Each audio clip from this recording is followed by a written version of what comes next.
So first of all, you are going against the tide, and that might shake your confidence. Then there is something else. If you know Indian mythology, there is one thing common in many of our Indian myths. And myths are a sort of a mirror to the culture. What is common? Every time some rishi does tapasya, Indra sends an apsara. See, Indra is a paranoid person in that. He's always worried about somebody is going to take his throne. So he has a whole, bunch of people who are working there for him. Menka and Urvashi and... So he sends them. So the point is, when the lesson I want to recognize, that when that happens, that tabbang happens and whatever goal they wanted to achieve is not achieved. Whether it's Vishwamitra and Menka. When Vishwamitra is seduced by Menka, his tabbang has happened, which means whatever his vision was that I want to achieve this, it did not happen.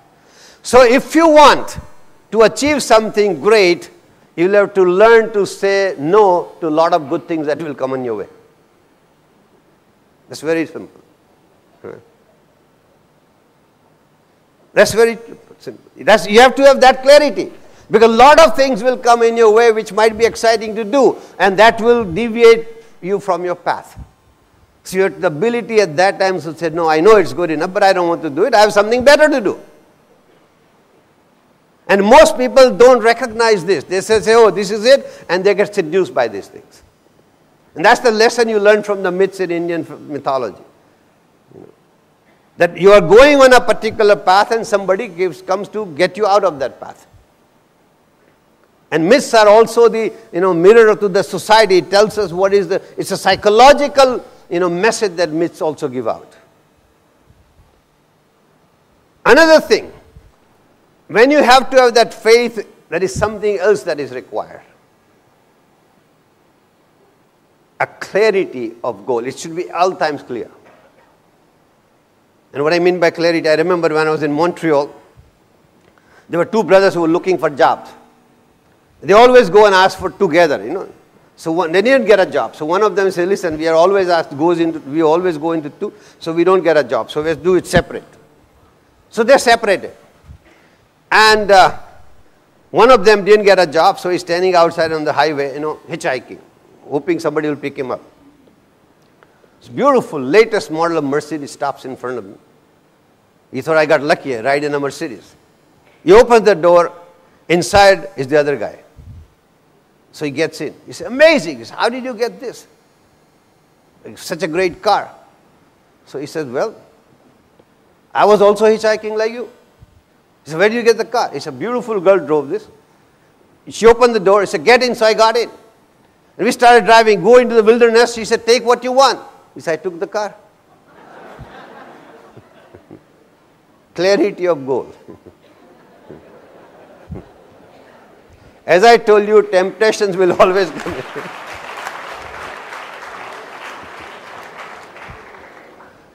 So remember, when you're going on that path, there will be temptation.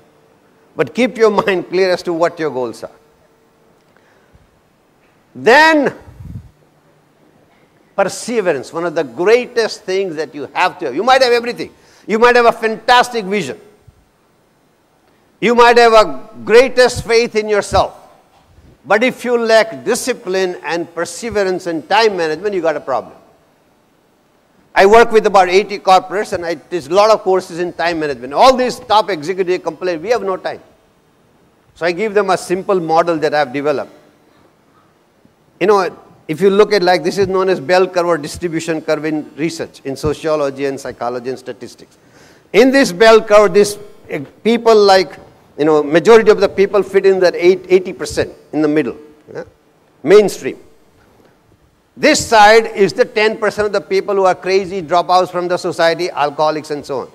On this side, 10% are the artists, musicians, politicians, scoundrels, people like me. They fall into this 10%.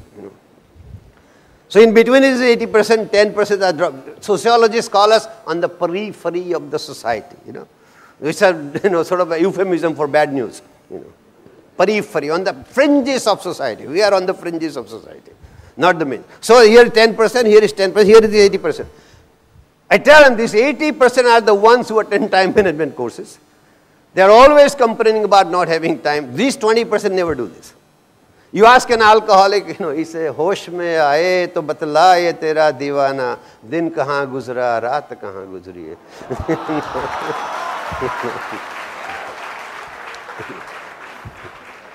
So perfect time management. Every day and night blur into one. So he's not complaining about time. You ask a movie actor, say, "You want to sign up for another film?" He say, "Yes." What is the money? Then I sign up. So the point is, he's not worrying about, would I have the time to do this. These 80%. And the tragedy, ladies and gentlemen? If you want to be successful, please remember what I'm about to say. These 80% of the people who always complain about not having enough time at hand to become what they want to become and to learn what they want to learn, because they spend their entire spare time reading and talking about these 10% and these 10%. Think about it. Every newspaper, every glossy, every magazine is dedicated to stories which are about these 20%, and the readership is this 80%. We waste a lot of time. Just give you a simple example. Cricket. I'll be hanged for this because what I'm about to say is blasphemous. I think cricket should be banned in India. People watch it for...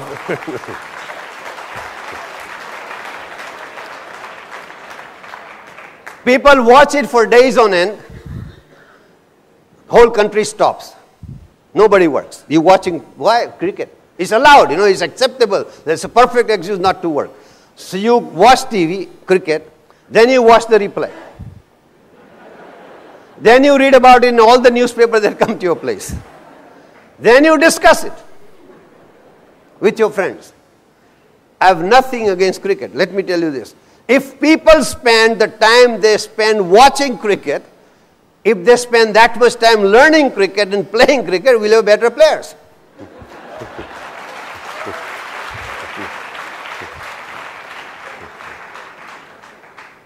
So Roshi principle, next one. Write it down, another 5 crore worth. If you are not getting what you expect of your life, ladies and gentlemen, Roshi principle, next one. If you are not getting anything that you are expecting out of your life, the reason is maybe you are playing the role of a spectator and not a participant. Let me repeat. If you are not getting the results you expect out of your life, you are playing the role of a spectator and not of a participant.